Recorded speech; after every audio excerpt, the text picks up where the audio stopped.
When looking for places to fish, we're looking for natural features. This is one where fish can hide under the bank, dart out, grab some food and hide back. This is the river lid, and we're at what they call the top dam. There's not much of a dam left, some rocks left over there.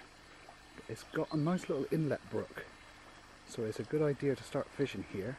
It's reasonably wide, and this will give us the opportunity to maybe see what's in the water. We use this spot because the inlet water it has the potential to bring in fresh supplies of food, worms, grubs being washed down. So this is a good place to start fishing. So with the bit of movement coming off these little rapids, it reoxygenates the water, which is a great place to fish in the summer. Good place to fish in the winter as well, because it's got significant depth here. This is another good spot. There's obviously been some washed down trees and it's been gathered up, giving plenty of cover for the fish. So all we got to do is put our bait just underneath here and hope for the best. But it has a higher potential than just, let's say, some open water, which is a chuck and see method. It can be productive, but not always. Survival fishing today, so the first thing we got to do is go and get some bait. I've come across this bottle that I've cut open, cut off the top, what I'm going to use as a bait container. To find bait, depending on what we're going to be getting, we're going to start with worms. So what we're looking for is wild drained soil, and we can either turn over logs, but there's a mole hill here, so we're going to dive into the soft earth and see if there's any in there.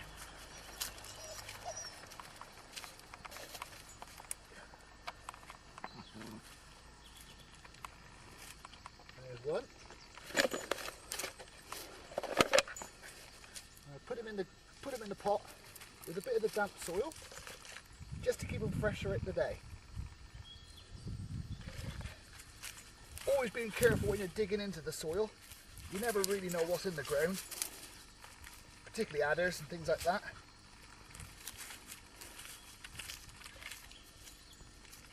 Or any mice. They're not going to kill you, but they can give you a nasty nip. We're going to keep on working. If you haven't got a container, of course, you can always use a bark, from the birch bark which we've got here, or even a big burdock leaf will wrap the worms up. Enough to keep them moist and to hand. If you can't dig into soft soil, start turning the wood over. There's another. Don't be too selective. All sorts of grubs can be used for fishing and insects.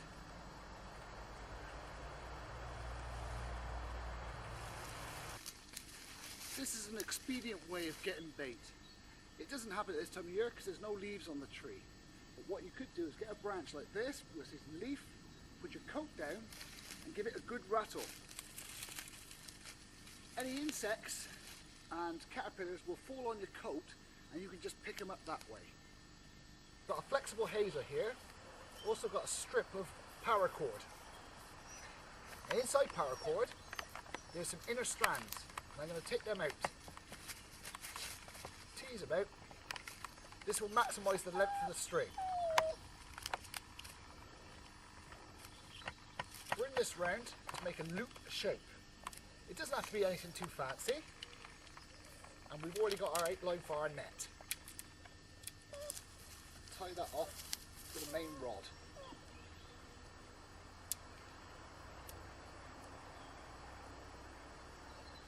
Options I've got: a simple wet bag, it's perforated so they let the water pass through, but I'm going to go for the net. Over the ring, and I've dropped it into the centre to get a rough net shape.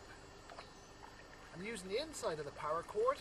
I'm going to tie it off to the rim. Our cord breaks down to thinner strands, and that's what we're going to use.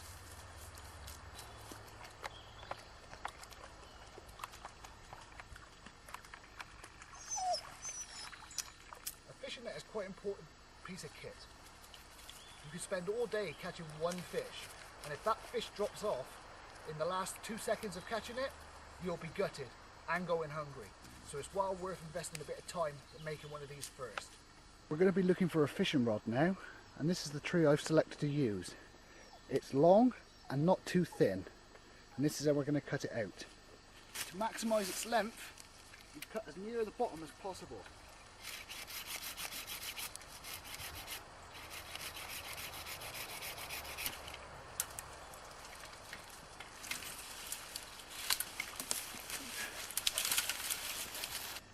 When approaching the water's edge, you've got to consider your noise and the vibrations you're sending out, which will disturb the fish and you won't catch nothing. You've got to consider if the sun's behind you, you're shadow casting it on the water. That'll disturb the fish, they'll scarper. And also your silhouette. I'm quite high now above the water, and because their eyesight's different to ours, they can see me, I can't see them, and they'll scarper. So you've got to go out very slow and very quietly when starting fishing. We're set up now, and the key thing with fishing is patience, patience and patience. It may be a case of wrong bait, wrong location, wrong time of day, which we are really. It's about 4 p.m. and really it's dawn and dusk you want to be fishing for. When it comes to a bite, is either the line to go slack or taut. If it's a nice fish, it'll have enough power to vibrate the rod, which is a clear indication, and that's what we're waiting to see. This is a rod hazel stick set on a V to the bank. I've baited and put a weight in. I'm waiting to see the very tip of this. See if I can get in. And what we're waiting to see is this tip vibrate, indicating a fish is at the end of the line.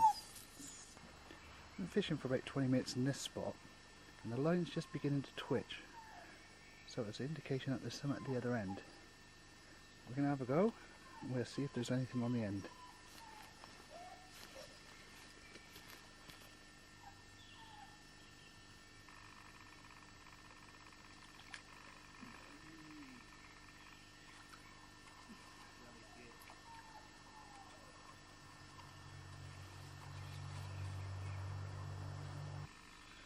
All we got here is a little roach, so it's just to prove a bit of patience.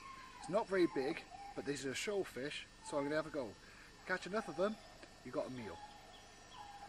When I know I'm going out into the bush for a while, and I know there's going to be water and fish available, I do take a telescopic rod with me. With a small box of basic equipment, which is nice to go minimal and just improvise with what you've got. If I'm going off to somewhere more remote and I want to go a little bit lighter, where I'm dependent on fish for food, I take a catch bag with me, and that consists of my gill net, a whole spool of line, hooks and weights, and some paracord, for which we'll make the night lines with. If space will allow me, I'll also take along a crayfish net. These are handy because these will catch freshwater prawns as well as saltwater prawns. And all you do is put some fish bait in there, in this little catch pocket, put it in there, and they get in through here, but can't get back out again. And these pack down to nothing. And if I could, I'd take as many as I can, usually about half a dozen of these.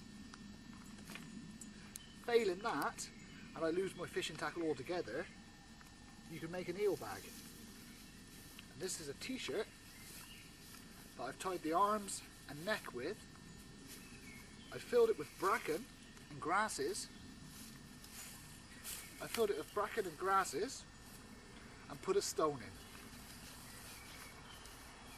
I then fill it with as much leftover food or offal or the stomach contents of another animal or fish heads and bits and bobs like that, put it in there